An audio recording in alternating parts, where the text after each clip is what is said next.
Hello everyone and welcome to Tabor Talk. Before I did this video, I was going to say, you know what, I should change the shirt.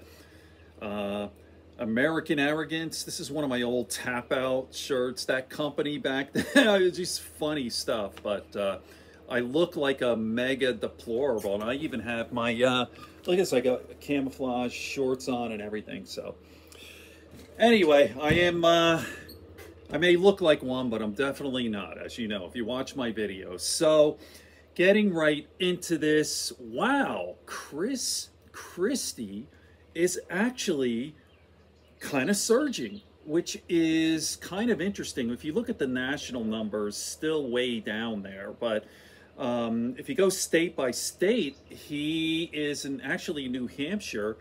He's right behind DeSantis, which is quite interesting. And I'll tell you what, my wife and I agree, we're on the same page. I actually wouldn't mind Christie as president, even. Like, of all of the candidates, right? Obviously the worst is, I don't even know, like Trump or DeSantis.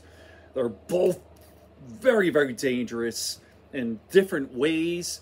I don't know which would be worse. And sometimes I think I'd even rather have Trump than DeSantis. DeSantis is evil. He's an evil, horrible person. And obviously we all know about Trump. And all the other candidates are just ridiculous. Nikki Haley. And the funniest one is Mike Pence. Oh my God, what a loser and a coward. What is he at? Like 3%?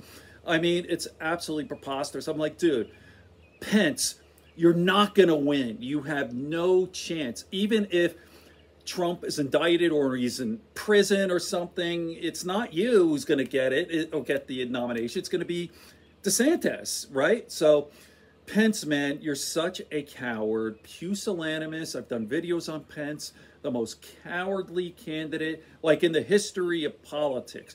The guy wanted to hang you, right? The guy wanted to kill you, and you're still groveling. Oh, no, I don't want to talk about Trump. At least Christie has cojones, fucking balls. Christie is going after that jerk off. All right.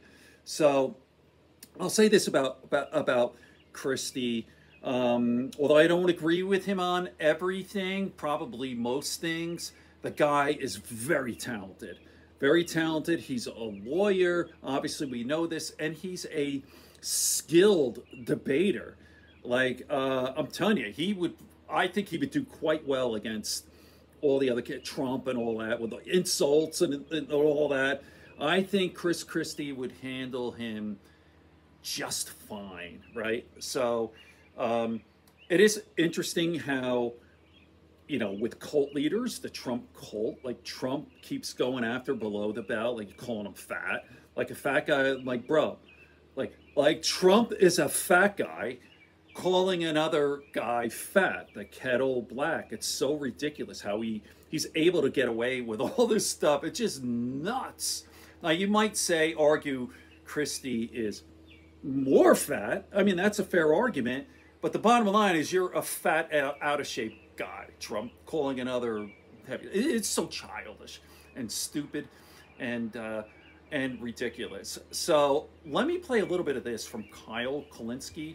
He still calls his channel Secular Talk. He should really change that. He does another show with his wife, his new wife, Crystal Ball, who I love. Kyle and Crystal, in fact. But the whole Secular Talk, that's another video. But let me just play a little bit of this. And of course, I'll put the link in the comments section, as I always do. But shock Christie surges. Check this out. All right, guys, I got a shocking new poll here for you. So when we talk about the presidential primary polling, we have to understand it actually makes more sense to go state by state than it does to just talk about the national number. Why? Well, because that's how elections are conducted. And in national polls, the highest I've seen Christie is at about 5%. Most polls have him at 1 or 2%, maybe 3%. But look at this. So in the state of New Hampshire, this is a new poll from a company called American Poll. They spoke to 895 voters in New Hampshire, okay? So Trump, colossal lead, 48%, plus 37 points on his number one rival, Ron DeSantis, who's at 11, by the way. Now, To be clear, this is DeSantis underperforming his national numbers. National, he's at about 20. So, like, double what he is in New Hampshire. What this tells me is DeSantis doesn't have a particularly good ground game in the early states, and also something about his message and the direction he's going in is turning off New Hampshire voters. Okay, now having said that, look at who's in third place in this poll, statistically tied with Ronnie How about that? Chris Christie? Chris Krispy Kreme. Chris Christie. What?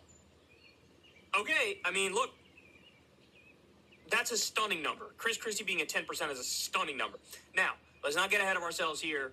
I think it'd be way too early to say, oh, there's a real challenge to Trump happening right now. No, because even the guy who's in second has been slipping and losing ground, and that's the trend we've been seeing for a while. And if anything, all the indictments of Donald Trump has helped him in the primary, although it's hurt him in the general. Which is nuts. Okay, I'll leave it there. He goes on and on. Like, that is nuts. The state of affairs, like our political climate, that a guy who's been indicted, actually his base increased from the Republican. That's how fucked up the Republican Party is in the GOP. Like, you get indictment, yeah, we love him, we want this guy, we want this criminal scumbag to be our president, you know. So all right, I'm going to do more on this. I'm going to break down, really, start more videos on Chris Christie. I like him, I really do. Some people have said, like, wait a minute, this guy he was a cuck in 2016 and 2017. I couldn't say, and we all know Christie, New Jersey, but, and there's no question about it. I wish we heard this stuff going with this anti-Trump stuff back then. So I know, there you go. He's not perfect, he's a politician, but I swear to God, I wouldn't even mind having Chris Christie, not only the nomination, but even if he beats Biden. I mean, this is a long shot, but there you go. Good friends, good books on a sleepy conscience, peace, love, and understanding here on Tabor Talk. Go Chris Christie.